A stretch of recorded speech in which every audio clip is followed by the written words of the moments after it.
The thing I'm really, really interested in is the kind of way the case was received around the country and the world. That's where I want to get to. But starting with, so this train that's going to run right out there is coming from where? From Chattanooga. Right. Going where? To Nashville? Memphis. Going to Memphis. Yeah. I'm in a little town in northeast Alabama called Scottsboro, sitting in an old African Methodist Episcopal church built in 1878 by former slaves. The church is now a museum, and Ben Nadaf Hafrey and I are talking to the director, Tom Reedy, about what happened on the Chattanooga to Memphis train at the peak of the Great Depression. It's 1931. People are hoboing all over the country. And on the morning of March 25th, the 9 defendants, along with 2 young ladies from Huntsville, along with dozens of others, we'll never know who else was on that train. Between here and Chattanooga, there was a altercation on the train, and at Stevenson, which is a town about 20 miles from here, 6 white guys were thrown off the train by a group of African Americans. This is probably one part of the story everybody agrees on, that the 6 came off and these other guys stayed on. There's a fight. Yeah, there was a fight over space. This is Alabama, at the height of Jim Crow. So the white guys that got off the train went back to the agent at the Stevenson Depot and said, hey, we just got thrown off this train, which they were illegally on, right? They were unticketed. But, there's all these black guys. Of course, they didn't call them black guys. And, oh, by the way, 2 white women. We have white women and young black men together on a train. The station master at Stevenson Depot calls ahead to the Paint Rock station.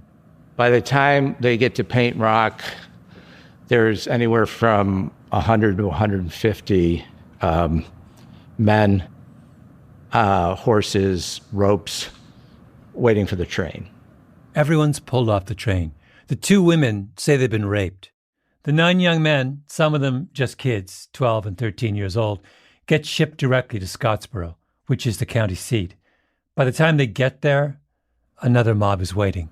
And there's this wonderful Atticus Finch moment in this story where the sheriff of Scottsboro, Matt Wong, comes out with his shotgun and says, the first one that tries to cross me is going to get their head blown off. And that apparently held the crowd back a little bit because I guess they believed him. And 2 weeks later, on April 6th, and 3 hours after they met their attorney, the trial started.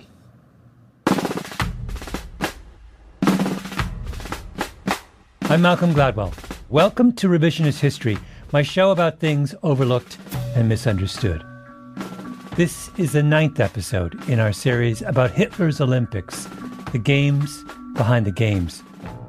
We've spent the last 8 episodes exploring the many rationalizations, self-justifications, and delusions triggered by the Berlin Olympics. Berlin kicked off cognitive dissonance on an international scale. Hitler's wave of anti-Semitism focused the world's attention on Germany. But in 1931, something happened across the ocean from Germany that held the world's attention in the same way. The Scottsboro Boys trial. In this, our series finale, let's turn the clock back to 1931.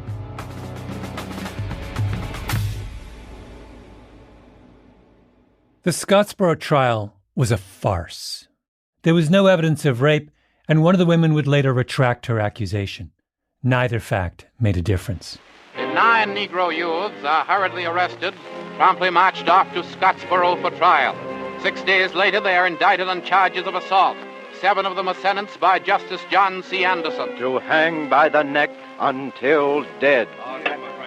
Subsequent motion for a new trial is overruled as the Alabama Supreme Court affirms the convictions. This kind of thing had been happening in the South for years, but something about Scottsboro and the brazenness of all-white juries saying guilty, guilty, guilty really touched a nerve. Thousands of telegrams pour into Alabama from all over the world, asserting that the Negroes had been denied a fair trial. the case is finally carried to the highest court in the land, the Supreme Court of the United States. There was public pressure. There were appeals, retrials. Woody, Alabama, and you better watch out. The landlord to get you gonna jump and shout. Gospel boys, they tell you what it's all about. Everybody's writing about it. Everybody knows the Scottsboro Boys. People are starting to have radios in their house, but it's just remarkable how fast the word did spread on this. Reedy was sitting inside the old church as we spoke, and behind him there was a poster. It was a list of names linked in some way to the public campaign to get justice for the Scottsboro Boys. There was Ida B. Wells, the great African-American activist, Jimmy Cagney, one of the biggest names in Hollywood, and then Albert Einstein.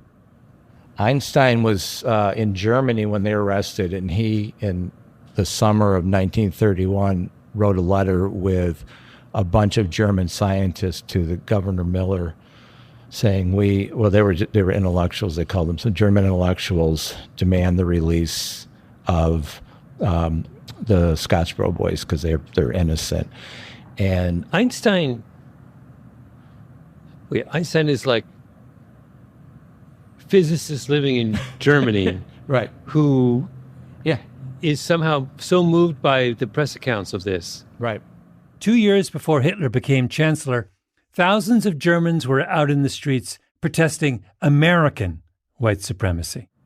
And they had people throwing rocks through the American embassy with notes taped onto them that was to say, "They shall not die." And that is why Ben and I were in Scottsboro.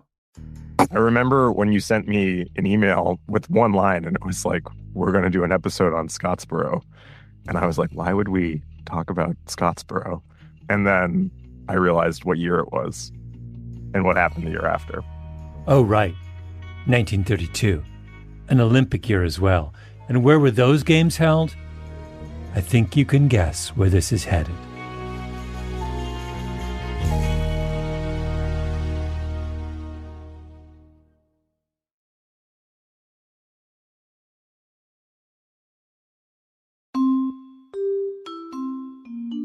In April of 1923, a real estate developer from California named Billy Garland traveled to Rome for the annual meeting of the International Olympic Committee. Garland was good friends with Avery Brundage.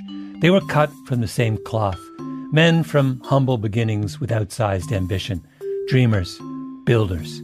But where Brundage was grim and angry, with a chip on his shoulder the size of Lake Michigan, Garland was all sunny optimism and charm. Billy, everyone called him Billy, had life force. Billy grew up poor and married money. Billy was the embodiment of Los Angeles, a city in the 1920s, 500,000 strong and growing by the day, a city on the verge of stardom. Billy watched the sunrise every morning over the San Bernardino Mountains, but never bothered to look to see if it set at night.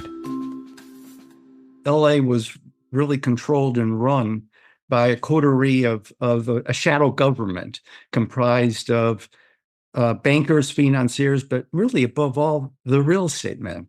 Barry Siegel, the author of a wonderful book about Billy Garland, Dreamers and Schemers. Of which Billy Garland was premier, the prince of realtors. Billy owned huge swaths of downtown Los Angeles. His best friend was the publisher of the LA Times, the most powerful man in the city. His brothers in the shadow government kept out of the spotlight. Not Billy. Billy was the front man, a very outgoing personality, making speeches, arriving at the railroad station, press conferences, writing columns of his own for the LA Times, always promoting the city, promoting the future. So in 1923, Billy sails to Italy for his biggest pitch yet, to the International Olympic Committee. The IOC was meeting that year in the old Capitol building across from the Forum, a venue worthy of a group obsessed with antiquity. To start the day, the King of Italy said a few words. Then the king is opening things and here's this guy from what their perspective must have been the middle of nowhere. Absolutely. They literally were asking him where Los Angeles is. What's his trump card? Hollywood. By that time, Hollywood films were, widely popular all around the world, and that's one of the things he was asked at that meeting: is L.A. anywhere near Hollywood? And Billy was smart enough to say, yes, L.A. is a suburb of Hollywood. He understood that glamour, the emerging glamour of the region, could play to his advantage. Yes. Yeah. I'm just thinking back to the IOC, though, because the IOC really is, it's like every faded aristocrat in Europe is. Yes. Every fuddy-duddy you can find with their waxed mustaches is around the table. And then this kind of charismatic, wide open, extroverted Californian shows up. I'm just imagining, it's such a fantastic scene. I've imagined it too, and I think that's part of how he was effective. He was a breath of fresh air. He knew how to talk to them. The idea when he rose to give his talk, his pitch, he's pitching America. He's pitching the culture of America, which is strange and exotic to them. They're there amidst all of this sort of 18th century grandeur, and the American stands up and says, "There's this brand new country across the ocean. You guys need to go there next." Yeah. That's exactly how he put it too. He says, if the games are to be truly international in character, they must also be held in other parts of the universe.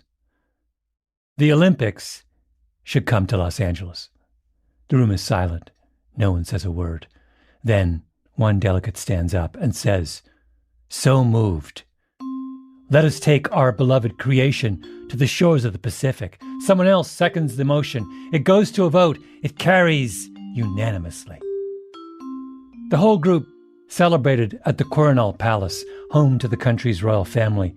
Billy spotted a bald man speaking passionately to a group of onlookers.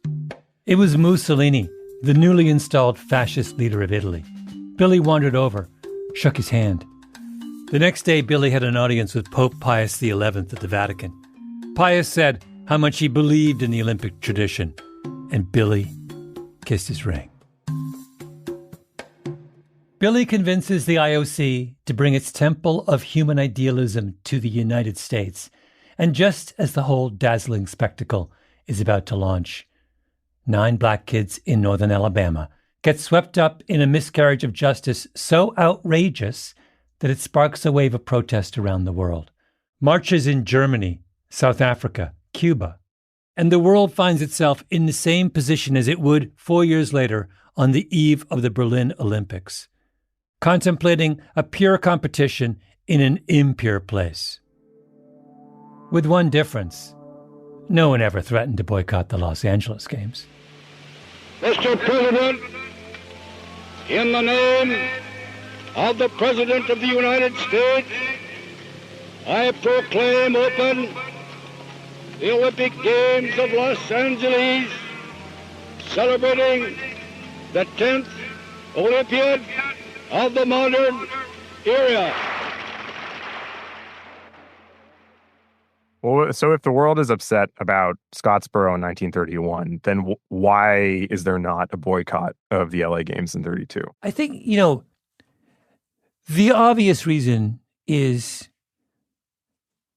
the nature of American transgressions in civil rights are on the surface so different from the nature of Nazi transgressions. American transgressions are 300 years old. They're embedded in the kind of culture of the country. And I can't stress this enough. They involve Black people. And it is simply the case, and continues to be the case in some sense, that a transgression against a Black person is not considered the same as a transgression against a white person. Part of the difference is that Nazism is a new thing, whereas what's happening in Alabama is just not new at all. Yeah. What's important is it's because it wasn't a one-off, right? Why does America go up in the Black community in particular, get so up in arms about George Floyd? Because it had happened too many times, right? Mm-hmm. And Scottsboro is kind of like that. There's been this steady drumbeat of this kind of stuff coming out of the South. And then it's, the world seizes on that because they're like, you can't keep doing this. It wasn't system malfunction. It was system function. And that's a lot more kind of outrageous. I don't think you could make sense of what happened with the Scottsboro Boys unless you take a step back and look at the Alabama Constitution. I mean, look at the kind of legal infrastructure that was in place in Alabama at the time. So why did the LA Games escape moral scrutiny? It's puzzling. Maybe it's as simple as the fact that the world holds America to a different standard than everyone else. If you're a young upstart of a country, you get away with more. Or maybe the world cares less about crimes against black people than it does about crimes against white people. Or maybe the Nazis were making the Olympics so much about Nazism that it was really easy to see the contradiction between the Games and its host in a way that didn't seem as obvious with the LA Olympics. Or maybe it's all three. But Scottsboro was not some strange outlying event. It touched a raw nerve because people understood that it was typical. It was how the South worked. Discrimination was baked right into American law. I called up a law professor at the University of Alabama, Susan Hamill, and the first thing she brought up was Alabama's state constitution at the time, which had been rewritten in 1901 with one thing in mind. There was no doubt as to what the intent was. As one delegate said, they were driven by, quote, the necessity of relieving the black belt of the incubus resting on it. Another delegate was more blunt. We are here to get rid of the NIGGER. The 15th Amendment to the U.S. Constitution bars states from denying people the right to vote. So the framers of the Alabama Constitution devised a bunch of workarounds. First, a poll tax. You had to pay $1.50 to vote, which was a lot of money back then. Right there, you've gotten rid of a lot of sharecroppers, but they kept going, adding every obstacle they could think of. They had to own property. There were literacy tests. And there was the overall discretion of the white voting registrars. The voting registrars, in terms of who was actually registering folks, had a great deal of discretion. If you had a white person that kind of met the requirements, but also maybe didn't, they could get waved through. The 1901 Alabama Constitution would end up being the longest constitution in the world. 388,882 words, about 850 times longer than the U.S. Constitution. When African Americans went to register after the 1901 Constitution was ratified, they were just turned away. In 1900, there were 181,471 African American men of voting age. After the Constitution, fewer than 3,000 of those men could vote. We did not have a black electorate in this state worth speaking of until the 1970s. It gets worse. In 1902, a black janitor named Jackson Giles filed suit against the state. Jackson says, I meet all the requirements. I can read. I understand the Constitution. I paid my poll tax. I own property, but they still won't let me vote. The case goes all the way to the Supreme Court in 1903, where, writing for the majority, the legendary Justice Oliver Wendell Holmes, one of the greatest legal minds the Supreme Court has ever produced, writes, and I'm not making this up, the defendant, Mr. Jackson, alleges that the state of Alabama has constructed a voting system that is in open violation of the Constitution of the U.S., but he is asking to be registered to vote under the very same rules that he says are an open violation of the Constitution of the United States. If we rule in his favor, we're complicit in the violation. It's one of the all-time great Supreme Court catch-22s. Justice Holmes disingenuously said, if Jackson Giles wants a remedy, he needs to seek his member of Congress to do something about it. But Jackson Giles had been denied the right to vote for any member of Congress. Mr. Giles, if you don't like the system that keeps you from voting, then vote to change it. The U.S. Supreme Court, like the rest of the country, just wanted to wash their hands of, if I can put it this way, the dirty South. Now we can understand what happened in Scottsboro. The jury pool in Alabama is drawn from the voting pool, and since the voters are basically all white, then the juries are all white. Which means that when 9 black kids are accused of some bogus crime on the Chattanooga to Memphis train, those 9 kids are out of luck. All told, the Scottsboro boys would end up serving more than 100 years behind bars for something that never happened. And in Giles v. Harris, the Supreme Court of the United States signs off on the whole arrangement.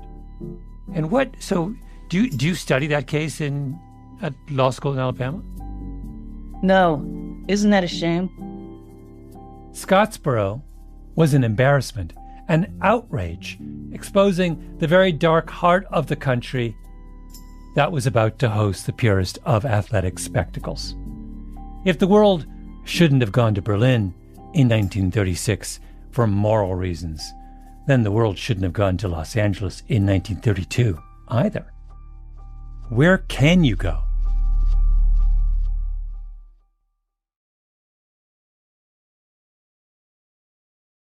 In the lead-up to the Berlin Games, a group known as the Jewish Labor Committee set out to solve the problem of what to do about impure places and pure competitions. The organizers were the same people who had been up in arms over the Scottsboro boys 4 years earlier, who helped fund their legal defense, who were fighting for the rights of working Americans. Their hands were clean. They called their games the World Labor Athletic Carnival. It was held in New York City on Randall's Island in August of 1936, overlapping with the last 2 days of the Berlin Olympics. Invitations went out. The carnival will function as a show of protest against the iron heel of Nazism. New York Mayor Fiorello LaGuardia signed up to be co-chair. The governor of New York agreed to hand out prizes. Proceeds from the event will go to supporting the anti-Nazi movement and, eventually, to helping Jews escape from Eastern Europe. The Labor Games represent the first solution to the dilemma of the Olympics. Carve out a little corner of ideological purity. Don't compromise. Align your political values with the ethic of amateur sport. Be an absolutist. Ed Gordon was there. He was the winner of the long jump in the 1932 Olympics. George Veroff, the so-called jumping janitor, was there too. His gold medal jump beat the winning mark in Berlin by a full inch and a half. The women's 40-yard dash was won by a member of the dressmakers union. Wanda Olszewska, another Olszewska, Mitzi, competed with her on the winning relay team. When a reporter asked Mitzi how she trained, she responded, "Oh, picketing and throwing stones through windows." And nobody came to watch. The stands were half empty. Why? Well, the games were supposed to draw their support from the labor movement, but the Jewish Labor Committee was an anti-communist socialist group, so some communists felt left out and stayed home. Then came a second disagreement, this time between the American Socialist Party, the Old Guard, and some upstart progressives led by Norman Thomas. Let me just read to you from A History of the Labor Games by Edward Shapiro. The struggle came to a head at the party's annual convention in 1936 in Cleveland, when the Old Guard left the party, took the magazine The New Leader with them, and created the Social Democratic Federation. The new leader viewed Randall's Island as virtually a New York Social Democratic Federation event, copiously discussing its progress from its inception in May through the games themselves in August. The pro-Norman Thomas Socialist Call, in contrast, merely printed a pro forma announcement of the games. More to its liking was a track and gymnastic demonstration on July 4th, 1936, in Taborville, Ohio, near Cleveland. Sponsored by the Czechoslovak Socialist Federation of America, the Czechoslovak Labor Gymnastic Union, the American Workingmen's Sokol of New York, the Workingmen's Gymnastic Association, and the Workers' Sports League of America. This is the problem with the pursuit of purity. At a certain point, it starts to get absurd.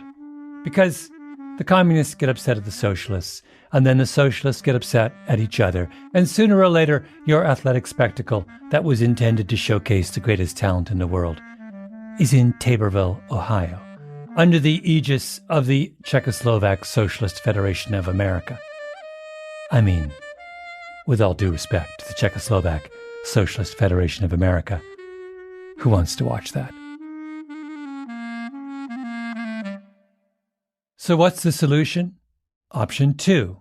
Take that absolutism down a notch. Be willing to compromise. Remember Charles Sherrill, the American delegate who fought so hard for America to stay in the Berlin Olympics? Just before the games, someone sent him a news clipping about the killing of a Jewish footballer who had apparently been dragged off the field by Nazis in the middle of a match. Sherrill wrote back, "Your September 23 letter about the Prague press story of a Jewish football player killed at Radispor Silesia arrived today. If true, it is as bad as Negro lynchings in our South." Sherrill had ideals. He was perfectly willing to compromise around the edges. Yes, the American South is a nasty place, but so what? Show me a country without nasty places. You have to hold a pure competition in an impure place because there aren't any pure places.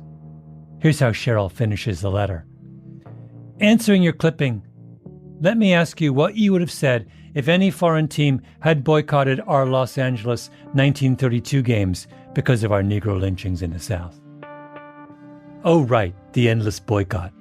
Ben and I thought about this. I think you're right that that probably if you boycott 36, you also have to boycott 32. And then you're looking at, there is no Olympics in 1940 because it was planned for Tokyo. And then obviously World War II cancels that. And not in 44 either.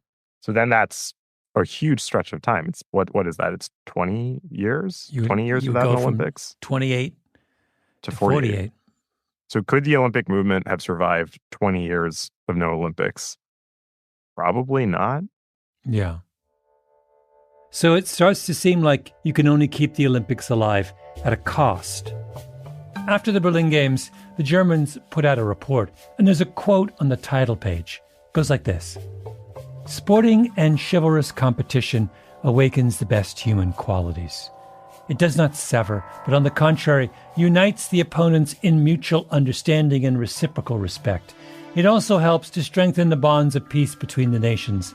May the Olympic flame, therefore, never be extinguished." Signed, Adolf Hitler. That's where you end up when you casually mix the pure and impure, your ideals in the mouth of a monster. Idealism does not survive the journey to an impure place. So where does all this confusion leave you? Option 3, Billy Garland.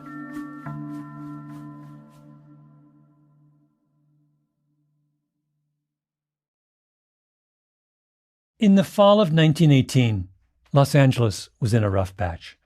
The war in Europe was taking its toll on the economy. The 1918 flu, which had claimed millions of lives around the world, had shut down the city's streets. Tourism, the great lifeblood of Los Angeles, was at a standstill. Billy Garland and his friends needed a plan to get the city back on track. So Billy calls a meeting in his office, gathers together the power brokers. They were meeting there basically to try to figure out ways to promote Los Angeles, above all to avoid future lulls in business. Barry Siegel again. And somewhere in that meeting came up the idea of bidding for and staging the Olympics as a way to put LA on the map and draw investors. The third way to resolve the dilemma of the Olympic Games is just to be a realist. You say, whatever, let's not complicate things. The games are really useful. And if we play our cards right, we can all get rich. So Billy got his games. Here he is announcing them. Conceived in the spirit of the purest sportsmanship, 7.5 centuries or more before Christ, these Olympic Games are today the one living heritage handed down to us from those distant times. Billy didn't write those lines, believe me. Someone at IOC headquarters in Switzerland did, but I'm guessing this is the part Billy did write. Many thousands of visitors to these games will come to Los Angeles and California from all parts of the globe and from every portion of our country. Let me add that California recognizes her responsibility as host. The stranger within her gates will be treated to that cordial hospitality and welcome so traditional of our wonderful state. Bring the kids. Stay at one of my hotels. Come then to California, host of the world, for the 16-day period beginning on July 30th, to witness for yourselves the ultimate and highest manifestation of modern sportsmanship known to mankind. Billy builds a magnificent stadium, the Coliseum, just south of downtown. He builds the first true athletes' village up in Baldwin Hills. Billy recruits the two biggest movie stars of the day, Douglas Fairbanks and Mary Pickford, to be his spokespeople. Billy creates a spectacle. Billy even makes a profit on the games, $1 million. A few years later, Billy would be all in favor of the Olympics in Berlin, but not because he'd performed some elaborate political analysis. Please, more like, love the Kaiserhof Hotel. Can we have one in Hollywood? How much do the Nazis look to 32 for kind of inspiration on, I mean, they take that kind of, that notion of the games as a spectacle and run with it. They were inspired by the 32 Olympics very much so. It was 32 Olympics were a model for them. In that way, Billy Garland and his gang, showed them the way. There was a point deep into this series where I found myself more and more sympathetic to Billy Garland, to the guy who just made things work. Ben never went that far. We argued about it. I started this whole investigation way back when, believing that we should have boycotted in 36. Now, I'm not sure I agree. And now I think I'm glad we went. Everyone involved in this debate back then, and everyone involved in debate like this today, the core of all of it is everyone takes sports really, really, really, really, really, really seriously. And I kind of realized halfway through that I'm one of those people. You're a person who thinks sports really matter. Yeah, I didn't think I was. I was like, I thought I was the guy who said, why are we spending all this time and attention arguing about, running a race against each other? And then I'm like, wait a minute, I am that person who cares passionately about the people running a race each other. With your foil, me as a person who is just sort of like unable to recognize even an Olympic level runner. And so the question we have to ask ourselves is, if we want to boycott in 36, do we really want an Olympics? Because the only way to have an Olympics is to hold your nose from time to time. And I realized, actually, I think I would be willing to hold my nose. I think, though, I feel in some ways like the less intellectually curious member of this team, because I started feeling like we should boycott the 1936 games, and I still feel like we shouldn't have gone to the 1936 games. So I don't know what I was really investigating then, having not, I guess maybe just like to confirm my position. I think if you think sports and the Olympics really matter, which admittedly I do love the Olympics, but I'm not that person. Mm-hmm. I think if you think sports really, really, really matter, then it's even more incumbent on you to boycott the 1936 Olympics. Because the myth that everyone buys into is that this is a festival celebrating the best of what makes us human. Everybody's going to come together and try their hardest and have a defining moment of their life in a place with a government that can then cadge all of that moral authority and beauty and excellence and put it in the service of their own project, which is the defilement of what it is to be a person. Like one of the most inhumane things in the 20th century. So if you really think that sports matters that much, then I think it's incumbent on you to not lend it to that project. Not all, in a way, this is just a false question, because the IOC 100% could have moved the Olympics. Yeah. So I am incredibly skeptical of the idea that a boycott of Berlin would have in any way have accelerated our opposition to Nazism. My guess is the opposite would have happened, that we would have said, okay, we've said our piece. We don't like the man, and we're not going to go and participate in his little games. And strikes me you could make a completely alternate scenario that just allows the Germans to feel like, okay, the rest of the world is like, you guys don't like what we're doing. We're just going to go off on, be even worse. I don't know. I don't buy that premise I never have bought that premise about symbolic acts of protest. But don't you think that the record shows that having the Olympics in Berlin in 1936 is helpful to the Nazis? Like Goebbels says, this is a really big breakthrough for us, and foreign currency floods into the country. I think they're happy that they got away with it. Yeah. But Ben, on the scale of things that were happening in the 1930s that had an effect on the progress of Nazism, this is so far down the list. Yeah, you're right. But I still feel like the boycott makes sense. And I agree, it's incredibly low down on the list of things that you should do in the 1930s to combat Nazism. But why wouldn't you do all the things? It makes sense to do. But we're not doing any of the other things. We're not doing the other things. This is why I lose patience with this kind of precious view of our moral responsibilities, because it misses the point. If you spend more than 5 minutes taking a look at the way that Dorothy Thompson does and examining what's going on there, you realize this is a deeply evil man whom we need to do something about, right? Something real about. And my point is, boycotting the games is not real. It's just, I'm sorry, it's a substitute for actual behavior. But it doesn't need to be a substitute. It's a substitute if you take that action in bad faith. But I think any kind of useful reading of human nature suggests that 9 times out of 10, symbolic actions discharge our responsibility. They don't turbocharge them. I 100% agree with that. Yeah. However, what is the connection between the daily reality that most of us live and the systems level action? And the answer can't be that there is no connection, that one of these things happens in the ether and the other one happens on the ground, and we can do whatever we want on the ground because the thing in the ether is going to take care of itself. There is some obscure bridge between those two levels of existence. And it might be that you yourself run for office and then try and change things, but that isn't the only way you can affect these issues. And one of the ways, plausibly, many boycotts, absolute nonsense. A boycott of the 36 games based on what the Olympics do for the Nazis, that one probably would have meant something. There are two sets of morally disingenuous actions, one that actually happened and one that we're describing that could have happened.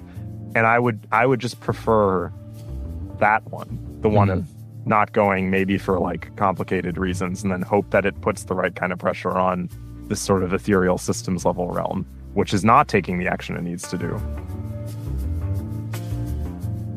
Ben and I do not agree. 3 options: absolutism, soft idealism, realism. Are you going to fight, compromise, or shrug? Is your true north Dorothy Thompson, Avery Brundage, or Billy Garland? The absolutists end up in Taborville playing to an empty stadium. The quasi-idealists end up with Hitler stealing their thunder. And the realists give us the games, but with so much Coca-Cola and memorial T-shirts and mixed-use urban construction that we forget why we wanted the Olympics in the first place.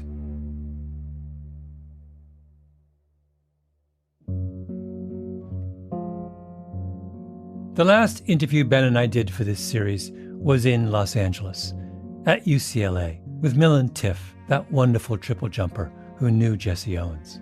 It was hot, one of those hazy Los Angeles mornings. A helicopter was hovering somewhere overhead. We were standing on the track at Drake Stadium, right by the long jump pit. There were a handful of athletes milling about, and then a young woman came running past us. She was doing 200-meter intervals, halfway around the track hard, with a jog recovery. Around and around and around. And she was magical. Ben's not a track and field obsessive like I am. I wanted Ben to see what I was seeing. You're going to see how beautiful runners are. I don't think she's going to run first, but if you see her sprinting, it's just It's just like unlike any running I don't know who she is, but she's a real runner. If you watch her run, just a gorgeous. And she was flying. Most people have seen runners at high school track meets, or maybe world-class athletes on television. But to really appreciate this kind of performance, you have to witness it in real life, up close, like we were, at eye level, 5 feet away. Then you can see the full beauty of what a human being can do, propelling themselves with such elegance and effortlessness. Just the tap, tap, tap of their shoes landing lightly on the track. You can just tell when someone's, I don't know who she is. Then Milan Tiff said, "That's Sydney McLaughlin." Sydney McLaughlin. Sydney McLaughlin Lavroni, 2-time Olympic gold medalist in the 400-meter hurdles, the world record holder, one of the greatest sprinters in history. We walked towards her. I felt the way an art student would feel if they randomly ran into Picasso on the street. No, that's not quite right. I felt the way an art student would feel if they stumbled across some amazing painting at a garage sale, stared at it in awe, and then realized, it's a Picasso. We were standing right next to her, so I started to whisper to try and play it cool. For some reason I thought she was much taller. She's one of the greatest female athletes of I can't believe it didn't ever occur to me that it was her. Ben and I had spent months trying to solve the moral puzzle presented by the Berlin Olympics, trying to see clearly through the fog of 1936. First, should we go? And then, more importantly, if you have ideals, how do you hold on to them in an ugly, messy world? And that day at the UCLA track, by some miraculous twist of fate, we got a glimpse of the sublime, gliding past us, clear as day, close enough to touch, showing us the way.